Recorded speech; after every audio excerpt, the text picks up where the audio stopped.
Dan subtema yang dipilih pada segmen ini adalah meningkatkan pembangunan, pendidikan, dan pemberdayaan rakyat Aceh. Peraturannya sama seperti segmen sebelumnya, di mana pasangan calon akan mengambil pertanyaan. Kali ini diwakili oleh calon wakil gubernur yang akan mengambil bola yang ada di dalam fishbowl bertuliskan abjad. Lalu moderator akan membacakan pertanyaan dalam amplop sesuai dengan abjad yang tertera dalam bola yang dipilih. Masing-masing pasangan calon diberikan waktu untuk menjawab dengan durasi 90 detik dan menanggapi selama 60 detik. Silahkan dimanfaatkan semaksimal mungkin untuk menjawab maupun menanggapi, namun jika waktu sudah terlewat, moderator akan mengingatkan dan menghentikan. Baiklah, langsung saja kita mulai sesi ini.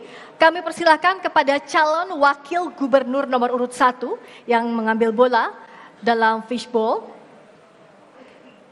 Mohon ditunjukkan ke hadirin dan juga moderator.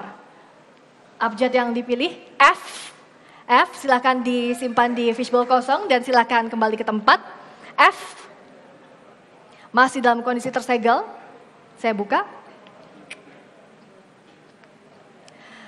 Kasus kekerasan terhadap perempuan dan anak yang dilaporkan menunjukkan peningkatan yang sangat mengkhawatirkan.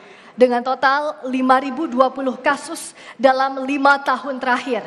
Di sisi lain, alokasi anggaran untuk dinas terkait selama 4 tahun terakhir rata-rata hanya mencapai 0,12 dari APBA.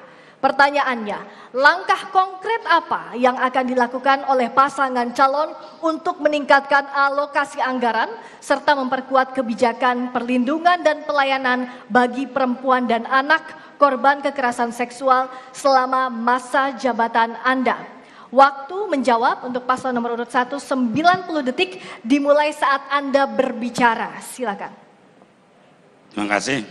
Kalaulah kita lihat sekarang itu Dinas Pemberdayaan Perempuan dari 23 kabupaten kota hanya baru ada 12 unit UPDD. Kalau nanti insya Allah kami terpilih, kami akan membuat seluruh kabupaten kota UPDD. Yang kedua, memang harus kita akui, masalah kekerasan ini tidak pernah fokus pemerintah. Justru ke depan kalau kami terpilih, kami akan menganggarkan anggaran semaksimalnya. Ini masalah traumatis.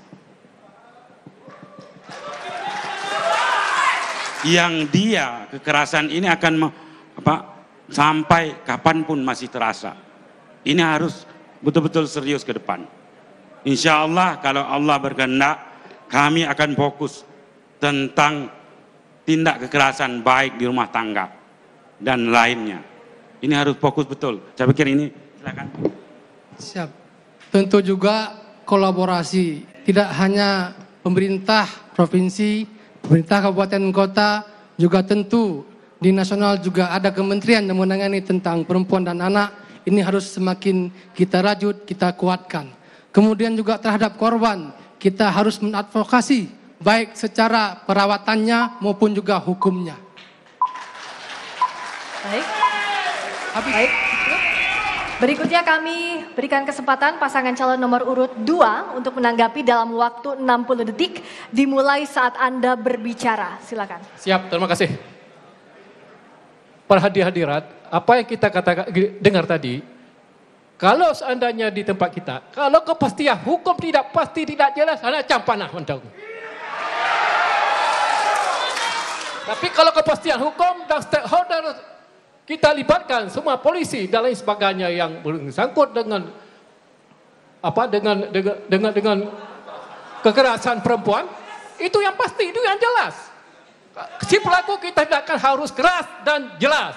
Hukumannya setimpal mungkin. Itu yang sudah kita perbuat. Terima kasih. Silakan Pak Ogo.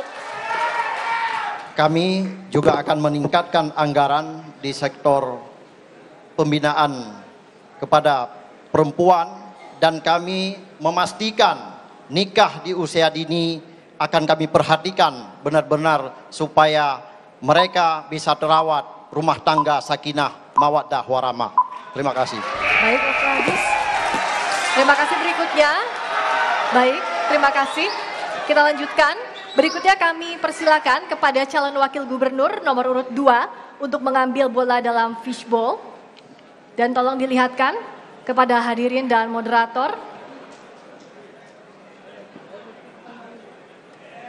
Huruf C, baik. Huruf C, silakan kembali ke tempat.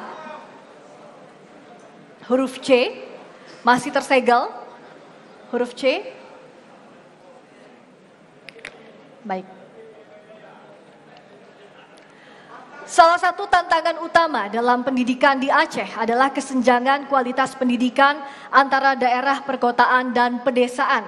Akses terhadap pendidikan berkualitas masih terbatas di daerah pedalaman sehingga menimbulkan ketidakmerataan sumber daya manusia yang unggul di berbagai daerah. Ditambah lagi dengan angka kemiskinan yang masih tinggi di Aceh. Pertanyaannya, bagaimana strategi paslon meningkatkan infrastruktur pendidikan, sains, dan teknologi di Aceh, terutama di daerah terpencil, agar kualitas pendidikan, sains, dan teknologi merata? Waktu paslon nomor urut 2 untuk menjawab 90 detik dimulai saat Anda berbicara. Kami telah menyiapkan sekolah vokasi berbentuk pelatihan dan siap pakai setelah mereka mendapatkan sertifikat dan langsung mereka bisa siap pakai oleh perusahaan-perusahaan. Seperti contoh misalnya sekolah vokasi ini seperti contoh operator alat berat.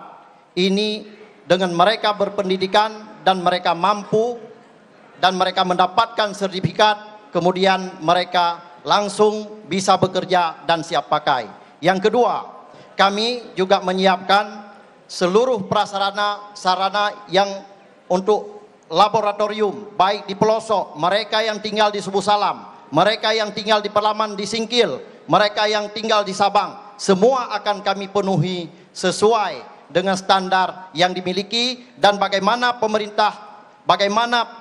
peran pemerintah di sini harus sama apa yang dimiliki oleh pendidikan di pusat kota di Banda Aceh, sama halnya dengan di pedalaman. Inilah tekad kami untuk membangun pendidikan ke depan yang lebih baik dan unggul, hingga mereka bisa bertarung di kancah nasional dan mereka bisa bertarung di dunia internasional. Inilah tujuan dan akan kami wujudkan. Terima kasih. Apakah cukup? Masih ada waktu?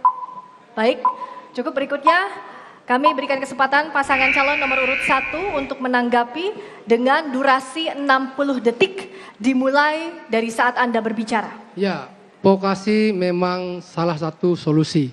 Tapi ketika berbicara masalah disparitas, masalah kesenjangan, pemerataan kesempatan pendidikan antara pedalaman dengan kota, maka kami tekadkan satu saja anak bangsa Aceh yang ada di wilayah Aceh harus mendapatkan hak-hak dasar pendidikan, hak-hak dasar kesehatan, hak-hak dasar infrastruktur dan juga sosialnya.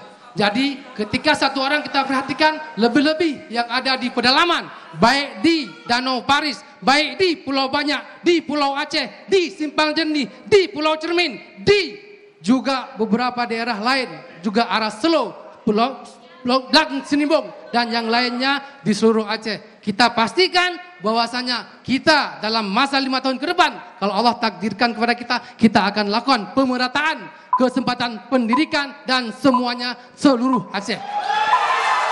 Baik. Itu tadi dalam sesi ini seluruh pasangan calon telah menjawab pertanyaan dari panelis. Berikan tepuk tangan untuk seluruh pasangan calon pada sesi kali ini.